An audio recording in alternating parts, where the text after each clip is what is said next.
Audio Jungle. Audio Jungle. Audio Jungle. Audio Jungle.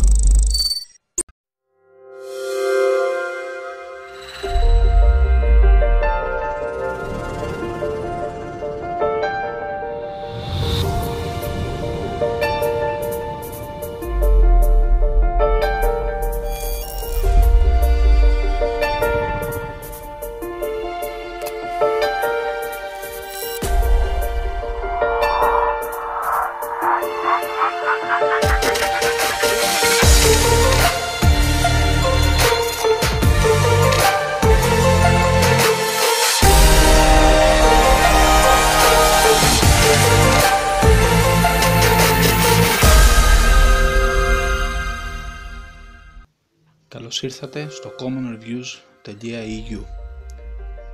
Για τους περισσότερους από εμάς, το πρώτο κινητό τηλέφωνο ήταν ένα Nokia. Προσωπικά ήταν το 5510. Λαμβάνοντας αυτό σαν δεδομένο, το άκουσμα της κυκλοφορίας ενός νέου smartphone από τη φιλανδική εταιρεία μας ξύπνησε τουλάχιστον κάποιες μνήμες. Ας δούμε μερικά βασικά χαρακτηριστικά του νέου Nokia 6. Οθόνη 5,5 ιντσών.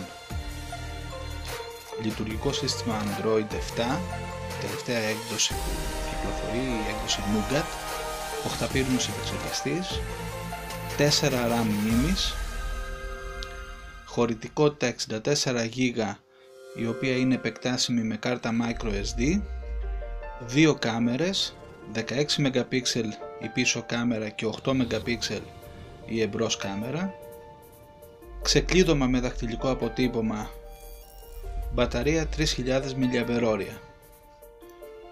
Η διάθεση του νέου Nokia 6 ξεκινά από την Κίνα σε μια τιμή που θα κυμαίνεται στα επίπεδα των 250 ευρώ. Εντός του πρώτου τριμήνου του 2017 αναμένεται και η παγκόσμια κυκλοφορία του. Είναι πολύ πιθανό η παρουσίασή του να γίνει στο World Mobile Congress στη Βαρκελόνη στο τέλος του Φλεβάρι. Μέχρι τότε αναμένουμε. Η ερώτηση της ημέρας: ποιο ήταν το πρώτο κινητό Nokia που είχατε?